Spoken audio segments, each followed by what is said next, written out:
The main idea of this first lesson in algebra with GeoGebra is to think about parameters and how they affect what a graph looks like.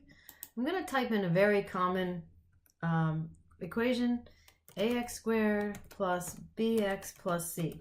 So since, oops, that's pretty funny. No, we don't want that. We want ax squared plus bx plus c. Notice right away they say, well, we don't know what the values for a, b, and c are. Would you like us to create sliders? So we're going to say yes.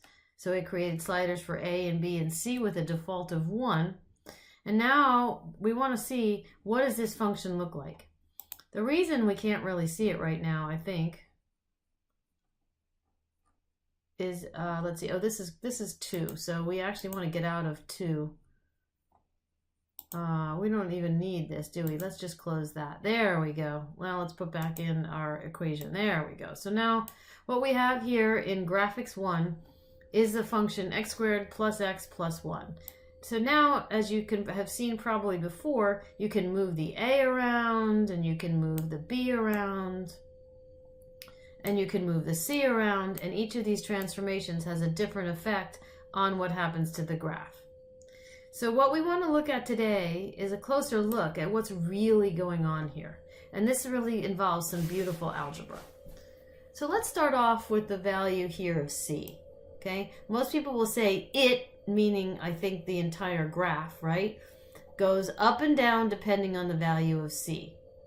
From a transformation language perspective, a better way to think of this is that each value of x from the ax squared plus the bx is getting added or subtracted some vertical position. The c value changes. So what I'm going to do now is I'm just going to plot a line called y equals c.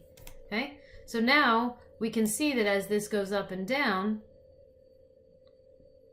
what you're doing is you're adding that amount. Now with a is in a different case because a affects just the x squared component. So let's graph a x squared. Now that purple one represents the value of a. So if I move b, nothing is going to happen to the purple graph because this is just a times x squared. But if I change the a, what happens? They both appear to get, a lot of people say, fatter or skinnier. That is an interpretation I'd really like to have you question.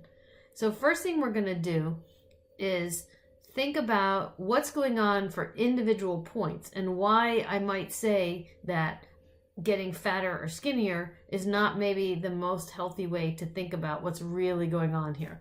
So again, we want to focus on the orange, and we want to look at what's happening with the blue. What's happening with the black and the purple. So for now, since we're not thinking about C, I'm going to put C to 0 if I can here.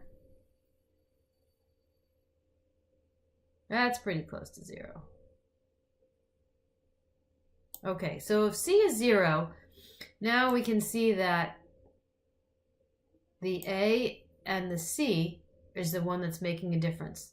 Okay, so where do these values come from? Let's just take a point and put it on the x-axis. I don't know. Let's put it somewhere here. Okay, I'm actually going to even stretch the x-axis just a little bit so we can see what's going on. So now if I want to plot the point, I can plot a point that's the x value of a, comma, then I want the function value, which is f of x of a. So what you see here, b, has the x coordinate of a being put into the function here, b. So where does this really come from? So what it's doing is, it's adding, remember that the original function is adding 3 things, ax squared plus bx plus c. So it's adding the segment here. So if I put a point, if I plot another point, that's x of a, oops,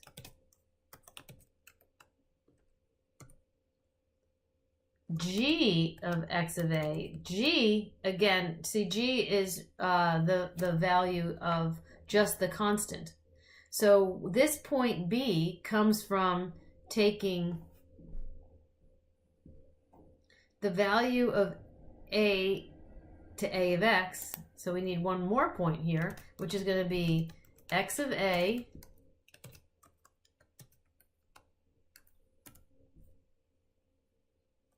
and then the purple function, which is h, okay? So we want x of a comma h of x of a. Wow. So what we're saying here is that this orange function is the sum of these distances. So it's the sum of the distance from here to here, that vertical distance, plus the sum of the distance from C to A, which is here to here. So if we add up these two, this little bit I plus this whole point J, we're going to get up to C or B. So really now as I move those values, think of it from this pointwise interpretation. What's happening? Wow. So as I decrease A, that means that I'm taking this still amount, the C is staying the same, but the difference from here to here, which is the same as the distance from here to here, is actually decreasing. Similarly, if I increase C, notice that this amount here is staying the same because this is the ax squared part, but this distance is increasing. So from a pointwise perspective, holding A or holding this point constant, this x point constant, oops, that's not what I want to do. What we see is not that the original function is getting fatter or skinnier, but that the y values for any given x coordinate are either getting larger or smaller, depending on these three, or depending at least on the distance here and then the distance here. So if we just look at A and C, we can see that the change of adding C is this vertical translation, because what we're adding or subtracting is the length from the x-axis to this point here. And we're adding that onto this value here, or subtracting if it's negative. So what's happening here, for example, right, is we take this amount here, but we're subtracting this whole negative point, which is why it falls about, roughly halfway. So that gives you some more of a better interpretation, I hope, of why the idea of calling it getting fatter and skinnier doesn't really give you as good of a conceptual idea of what's going on. Now, what I want you to think about now is, let's take a look at the B component. When I change B, what's happening? That's pretty interesting, because it's not just moving vertically in two directions. It's, again, it appears to be moving sort of topsy-turvy. But what we're interested in, again, remember, is just this value of B. And what's happening to B as I move that value of the little b parameter. Again, it's not moving sideways. It's only moving up and down. Why is it moving as it is? So what I want you to do is think about graphing. We graphed ax squared. That was this one, this purple one here. And we graphed c, which is y equals c. I want you to graph bx and then figure out how that affects these other